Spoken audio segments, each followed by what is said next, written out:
Girl, you're psycho for me, yeah, yeah. Cause I know it's a cycle. Girl, you're psycho for me, and I. Long time no see. Tagal ko hindi nakapag-upload. More than 2 weeks ako hindi nakapag-upload ng vlog. Marami lang talagang bagay na kailangan muna unahin, like family and yung sarili din. Madali mag-shoot ng vlog. Like, mag-record ka lang talaga dyan. Lagi kong sinasabi, then magsalita ka lang kung anong gusto mong sabihin, that's it. That's considered the vlog.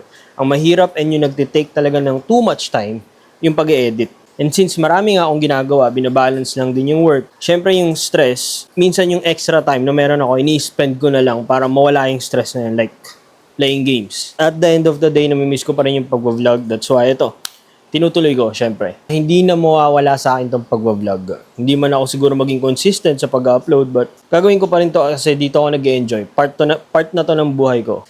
Maulan ngayon sa labas, and ito yung gusto kong panahon.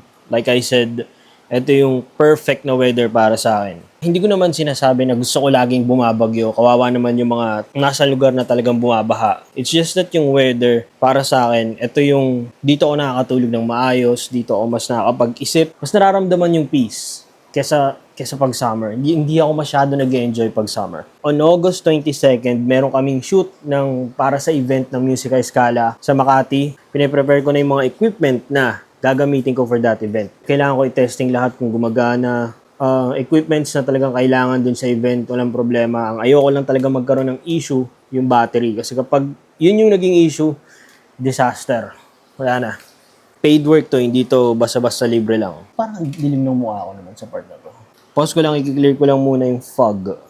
Okay, ayan. I think okay na, wala na yata yung fog.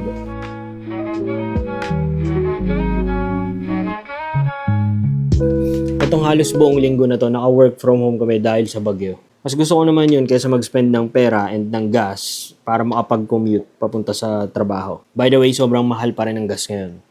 Ito kasi yung kagandahan ng work from home para sa akin. Kapag meron ka pang ibang bagay na gusto gawin, for example, like playing games or kagaya nito, nag-edit or anything. Tapos, nagamay mo na rin yung trabaho mo. Like, pwede mo na siya tapusin in almost kalahating araw lang. Perfect yung work from home para sa'yo. You have more than enough na time para tapusin yung ibang bagay or gawin yung ibang bagay na gusto mo. Pero kung yung type ng work na meron ka loaded, like yung tipong naka-work from home ka nga, pero yung trabaho mo naman lumalagpas na rin dun sa working hours, it doesn't make sense for me. Minsan kasi yung ibang company, kasi nga alam nila na gusto ng majority ng tao is work from home, inaabuso nila yung distribution ng work or yung workload.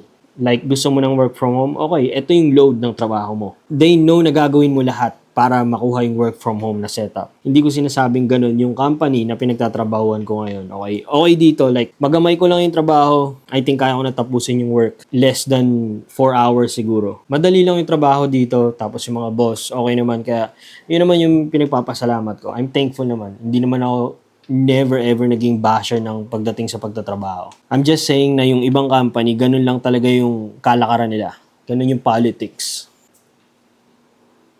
Kaya ngayon, ang dami ng mga Filipinos na nagiging VA o yung mga virtual assistant. Lalo na sa mga single parent, malaki yung natutulong sa kanila ng ganun. Or meron kang business na kailangan asikasuhin na nasa bahay, hindi mo na kailangan lumayo kasi naka-work from home ka eh. Tapos yung VA, alam ko, maganda yung bigayan dyan. Na-try ko na yung before pero sobrang saglit ko lang. Hindi ako umabot ng 3 months kasi mas pinili ko na lang yung medyo mas stable, which is yung sa BPO. Kasi that time, yung VA na ina-plan ko, known siya for being unstable and ramdam ko rin na yung client ko nun, like feeling ko anytime bibitawan ako. So, ang hirap naman ng ganun. Siyempre, hindi porket work from home, isa-sacrifice mo na yung security ng job.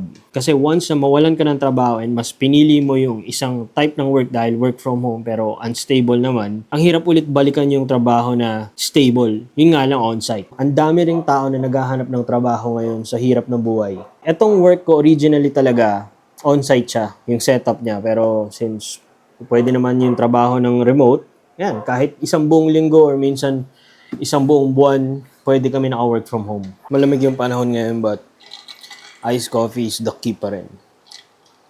Wala naman akong iba masyadong pinagkakabalahan ngayon. Pero yung minamarathon ko talaga ngayon sa Netflix, yung The Office. Sobrang obsessed ako dun sa TV series na yun. At ito na yung pangatlong time na papanoorin ko yun ng buong series niya. Tatapusin ko na talaga lahat. Nakakatawa pa rin siya kahit bawat episode 3 beses ko na napapanood. Siguro bago matapos ng month ng August, tapos ko na yung The Office.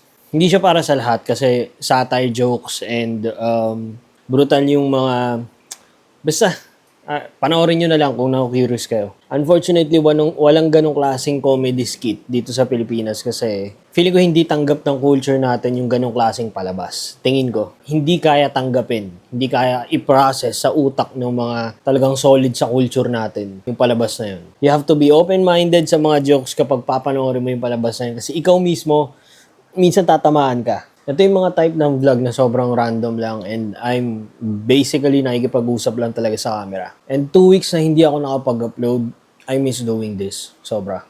November, December, January, February, March. Hanggang March, tuloy-tuloy consistent ako sa pag-upload ng vlogs. Actually, hanggang April and May, tuloy-tuloy pa rin yung pag-upload ko. Pero pagpatak ng June and July, yan, medyo humupa na. Medyo naging inconsistent na ulit ako dahil ayun na, mas kailangan asikasuhin muna yung ibang bagay. On a side note, kahit wala kayong mag-gain na subscriber amount or views sa pagiging consistent sa pag-upload ng videos, meron pa rin siyang weird na feeling na nagkaroon ka ng reward for being consistent. Sa kahit anong bagay na ginagawa mo, basta nag-enjoy ka and you really love doing it tapos consistent ka, meron siyang reward na hindi mo kaya i-explain.